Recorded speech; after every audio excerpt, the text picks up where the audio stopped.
Mau tahu bisnis 5.0 yang ada hanya dua kata yang kita kenal, konspirasi dan mafia. Sebuah fakta adalah sudah 7 presiden di Indonesia, mafia pangan tidak hilang, mafia migas tidak hilang. Namanya hilang petralnya, tapi pelakunya mutan, ganti, tetap ada. Percaya nggak? Saya beri ilustrasi. Kalau Anda sebagai pengontrol minyak mentah di Timur Tengah, biasa jual ke broker Anda di Indonesia, katakanlah namanya Ria. Ria dikatakan oleh penguasa baru sebagai mafia migas dan bagian dari penguasa lama. Lalu Ria diganti orangnya atas nama negara. Katakan Anda sahabat yang terpilih, nama Anda katakanlah Abdul. Abdul datang ke pengontrol minyak mentah tadi lalu berkata, saya atas nama Indonesia mau beli minyak mentah Anda. Lalu si pengontrol minyak tadi tanya, siapa Anda? Anda jawab, saya utusan resmi pemerintah Indonesia. Dia tanya balik, Rianya mana? Oh, dia tidak dipakai, dia mafia minyak di Indonesia. Si pengontrol dalam hati berkata, lah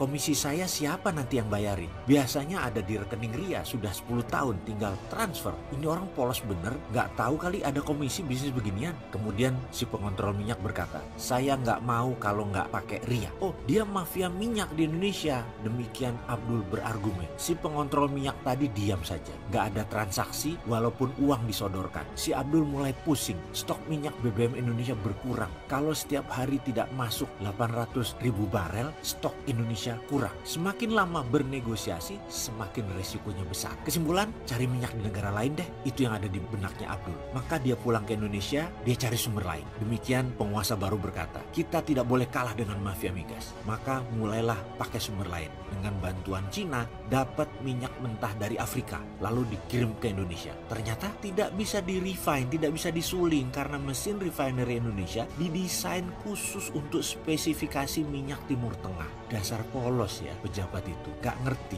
bahwa semua ini ada triknya, ada pemainnya. Mutu BBM ya jadi turun, biaya jadi mahal pakai minyak dari Afrika. Kesimpulan, balik ke Arab lagi deh. Tapi si pengontrol minyak maunya sama Ria. Jadi kesimpulan bagaimana? Ya sudah, bawa lagi Rianya. Dan akhirnya ya Ria jadi broker lagi, namun nama baru dan tidak pakai nama lama sama sekali. $4 fee, bisa kesana kemari sekarang. Dan Abdul mulai sadar, oh begini mainnya. Ria itu gak bisa dihilangkan toh ternyata.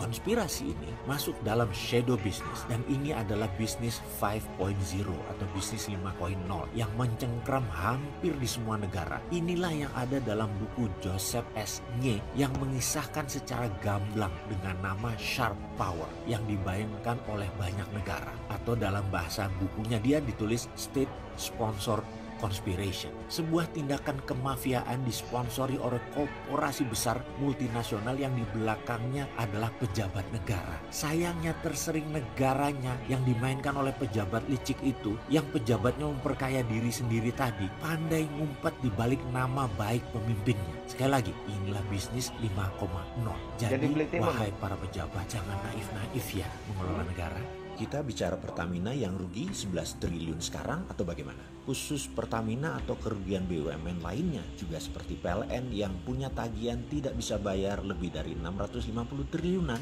juga kita bahas kah? Atau hanya Pertamina saja? Kita ke Pertamina tapi versi lain, boleh nggak? Kacamatanya orang curigaan, negative thinking atau threat analysis melihat dari sisi yang berbeda, boleh ya? Pertama, saya selalu curiga kalau ada sesuatu yang viral. Karena memang budget memviralkan disiapkan oleh pemerintah saat ini dengan dana yang besar. Jadi ketika ada yang viral, pasti otak saya bertanya, kenapa diviralkan? Terlepas yang memviralkan pro pemerintahan atau para oposisi, tetapi ada yang memviralkan atas sesuatu, saya curiga aja. Tema viralnya sederhana kali ini. Pertamina rugi 11 triliun yang katanya ada orang terbaik manajemennya yang seharusnya bisa lebih baik. Lalu ketika rugi begini, saya tidak langsung point finger, ini gara-gara Ahok, ini gara-gara Nike. Saya malah mikir jangan-jangan yang main di atas mereka. Kalau ternyata yang main di atas mereka, itu merupakan tantangan untuk kita bongkar. Namanya juga magic reveal. Kita membuka tabir monster ekonomi. Sesekali sok-sokan pamer sesuatu yang si Sontoloyo ini tahu. Bolehlah. Walau deso, kan kita sering bilang Sontoloyo ini wong bodoh ngaku pinter. Jadi ya kali ini ngaku pinter lagi deh. Setuju ya? Ini datanya. Data keuntungan Pertamina Hulu tahun 2019. Data dari Pepsi, Pertamina EP Cepu, $852 juta.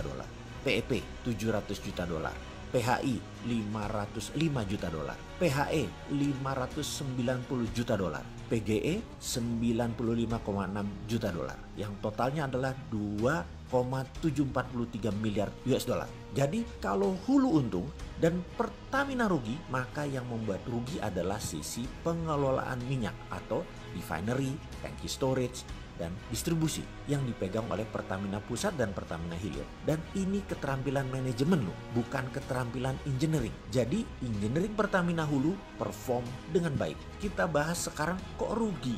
Rugi gaji kegedean kah? Rugi kelola minyaknya kah? Distribusinya juga masalah?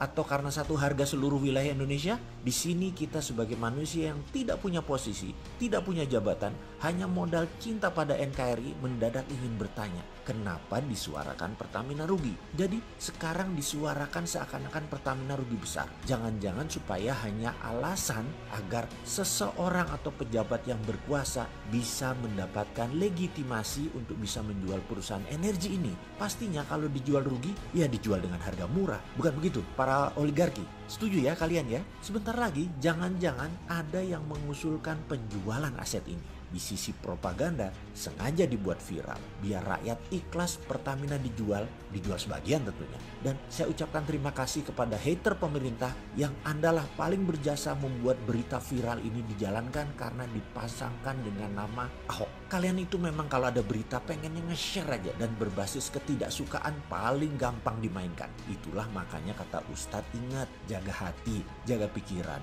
Kalau benar ini propaganda, Anda adalah influencer gratisan. Berilmu dikit lah, bersihkan hati dikit lah. Tuh kan, jadi korban kalian. Nanti marah-marah lagi. Pokoknya kowe kerjanya marah terus. Kapan dapat duitnya? Dul, sekarang bagaimana cara menjualnya Pertamina itu? Jual perusahaan jangan bapaknya. Pejabat tinggi negara bisa ikut cawe-cawe, repot. Yang dijual cucunya. Maka karena cucu usaha yang bisa melakukan penjualan cukup komisaris dan direksi. Paham undang-undang PT kan kalian? Jadi Pertamina yang bagus kan Pertamina Hulu. Yang nanti dijual ya yang bagus. Tapi yang dicitrakan ya bapaknya yang jelek. Lalu agar cucu usaha bagaimana ini Pertamina Hulu dijualnya? Oke, ya kita mengendus apa yang akan dilakukan oleh petinggi-petinggi saat ini. Yaitu bisa saja diubah dari struktur organisasi yang dibuat holding dan subholding. Di bawah subholding ada cucu perusahaan. Inilah Pertamina Hulu. Ben ketok netral dijualnya via IPO. Yang dijual lewat IPO adalah cucu perusahaan. Kenapa kalau Pertamina yang IPO? Susah karena harus merubah undang-undang. Kalau cucu perusahaan dijual cukup persetujuan RUPS, direksi dan komisaris. Jadi jangan-jangan sebentar lagi ada holding Pertamina yang namanya Pertamina Investment.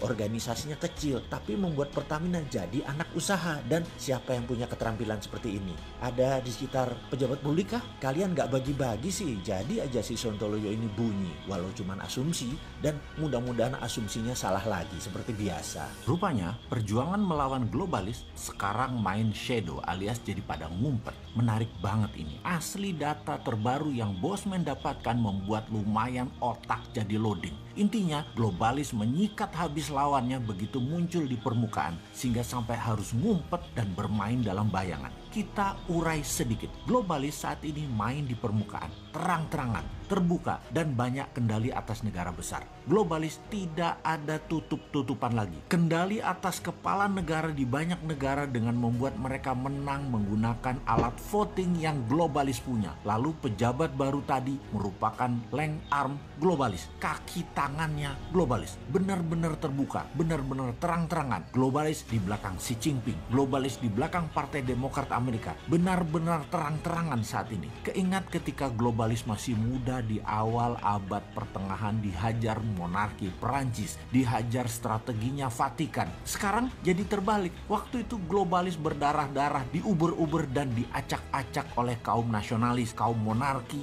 dan institusi agama. Monarki, negara atau state, serta organisasi agama sekarang dimainkan dan dikendalikan globalis. Sampai kaum patriotis nasionalis harus ngumpet di gua-gua, dan di gorong-gorong. Jangan gorong-gorong, beda. Artinya beda. Di gua aja ya. Oke, to make story short, rupanya lawannya globalis membentuk aliansi bernama atau berkode patriotis saat ini. Nah, Bosman jadi kesangkut lagi deh karena mengambil mazhab patriotik nasionalis. Jadi kita dicap anti globalis garis keras yang pada kenyataannya ya memang iya. Maka kita lihat apa yang akan dilakukan oleh kaum patriotis ke depannya. Bagaimana? Ada data analisa intelijen mengatakan untuk globalis mengendalikan dunia, strateginya adalah membawa harga minyak yang saat ini $64 per barel ke arah $100 lagi. Duar, ini strategi perang baru. Ini namanya perang energi. Masih too early atau terlalu cepat si Bosman ini informasinya. Tetapi kebiasaan sebagai orang yang melihat sesuatu dari threat analysis, maka yang jauh sudah dianalisa dan diantisipasi walaupun jauh kemungkinannya terjadi. Atau kemungkinannya masih lama. Apa yang akan terjadi kalau minyak $100 per barel? Ini akan membuat banyak negara semakin tergantung globalis. Sehubungan dengan itu, komoditi lain ikut naik harganya. Dan kalau Indonesia pinter, di sini Indonesia lah harusnya yang paling diuntungkan. Ini yang sering kaum new mind gregetan atas apa yang negara Indonesia harusnya bisa cantik bermain di geopolitik dunia. Nah, Koda Kapal harus pandai memainkan layar dan kendali. Harus pandai memainkan rem tangan dan pedal gas. Harus pandai kapan tali layangan diulur atau ditarik. Jadi apa yang kita Indonesia harus lakukan sekarang? Baik, kita ulangi berkali-kali apa yang harus dilakukan jika bernegaranya faham. Negara besar yang punya 1,5 miliar penduduk yang sangat memerlukan kekayaan alam negara penghasil mineral dan kekayaan alam terbarukan harus mengerti bagaimana cara mereka mengelola. Untuk memenuhi kebutuhan tersebut, negara tersebut mereka rela terlihat menuruti kemauan permintaan apa-apa saja negara penghasil sumber daya alam yang ditarget selama dapat sumber daya alam tersebut walaupun menyedot aset nasional negara penghasil tersebut dan harus disedot. Kebetulan permintaan pejabat bernegaranya memang sederhana, hanya teknologi, hanya modal, tenaga kerja, dan membangun etalase untuk terlihat membangun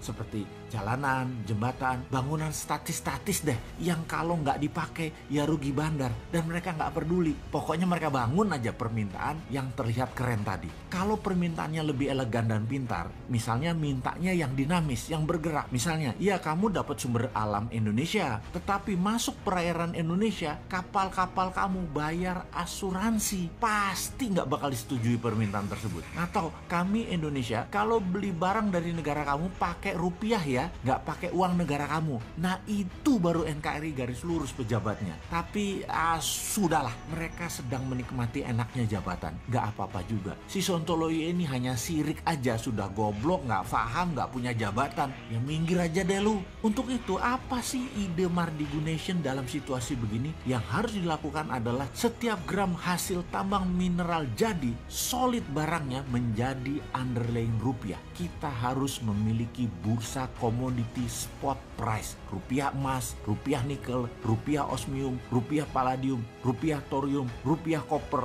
rupiah silver, dan lain sebagainya dengan harga bid offer yang diatur oleh mekanisme pasar produsennya di Indonesia. Tidak mengacu harga internasional. Globalis tidak bisa transaksi di bursa lokal Indonesia kecuali barangnya yang dibeli di bursa Indonesia tersebut untuk pabrik manufaktur yang ada di dalam negeri Indonesia. Gak apa-apa pabrik itu milik globalis selama barang Indonesia tadi dijual di Indonesia memenuhi kebutuhan domestik, dan globalis bukan satu-satunya perusahaan manufaktur di Indonesia tentunya untuk itu. Bursa komoditi spot market ini bisa menjadi bursa terbesar di dunia karena bahan baku Indonesia berlimpah. Inilah efek penggentar atau efek tawar komoditi Indonesia yang jadi SWF aslinya, yaitu menggunakan SDA sumber daya alam Indonesia dan uang Indonesia. Semoga paham bahwa globalis akan membuat BBM ke $100 per barel guna menekan negara nasionalis dan kendali dunia kembali ke tangan mereka. Juga semoga ada solusinya buat Indonesia ya wahai pejabat. Kalau ternyata benar-benar $100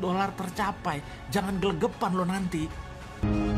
Di dalam dunia kompetisi jalur cepat, strategi masuk pit stop adalah kunci kemenangan terpenting. Saat ini, di masa pandemi yang sedang tinggi, tidak ada yang terbaik kecuali masuk pit stop. Masuk pit stop, kita mengisi bahan bakar, mengganti ban yang telah tipis, Juga driver kita bisa mengisi nutrisi untuk tubuhnya. Ke depan setelah badai pandemi berlalu, maka Anda bisa menjadi yang terdepan untuk menyalip di tikungan para kompetitor Anda. Pertanyaannya adalah apakah yang harus dilakukan selagi di pit stop? Yang terbaik adalah menambah ilmu yang dilengkapi dengan subliminal program. Membaca mungkin bukan hobi banyak orang, namun menonton bisa merupakan kesukaan dari banyak orang. Sungguh, saya menyarankan Anda sempatkan belajar sambil menonton video narasi Bosman Sadar Kaya Advance yang merupakan salah satu nutrisi mindset kita di masa pit stop. Ribuan sahabat sudah menyaksikannya. Ratusan sahabat sudah berhasil keluar dari masalah ekonomi dan menjadi terdepan. Sekarang giliran Anda. Tidak akan berubah menjadi lebih baik selama kamu menggunakan mindset pola pikirmu yang lama. Itulah perkataan mentor saya yang juga bapak angkat saya. Begini dia melanjutkan penjelasannya. Kalau kamu saat ini bekerja atau berwirausaha setiap bulan katakan dapat 20 juta bersih. Selama kamu tidak merubah bisnis modelmu, maka diperkirakan pendapatanmu hanya akan segitu-segitu saja. Atau segala rutinitas yang kamu lakukan sekarang, kamu mendapatkan sejumlah penghasilan. Maka dalam waktu 5 tahun ke depan atau 10 tahun ke depan, jalan hidupmu ketebak. Ya segitu-segitu saja. Itu dengan syarat jalan kehidupan mulus setiap tahunnya sama. Apa yang terjadi kalau ada pandemi seperti sekarang ini dan kamu tidak memiliki mindset baru yang bisa merubah bisnis model atau model hidupmu yang baru? Kamu akan tertinggal. Sahabat, Anda pasti paham informasi tadi. Untuk meningkatkan mindset saat ini, yang terbaik adalah menonton video narasi Bosman Road to Billionaire yang akan mengurai rinci bagaimana mencapai perubahan yang drastis untuk kita menjadi terbaik dan untuk kita menjadi sukses di depan.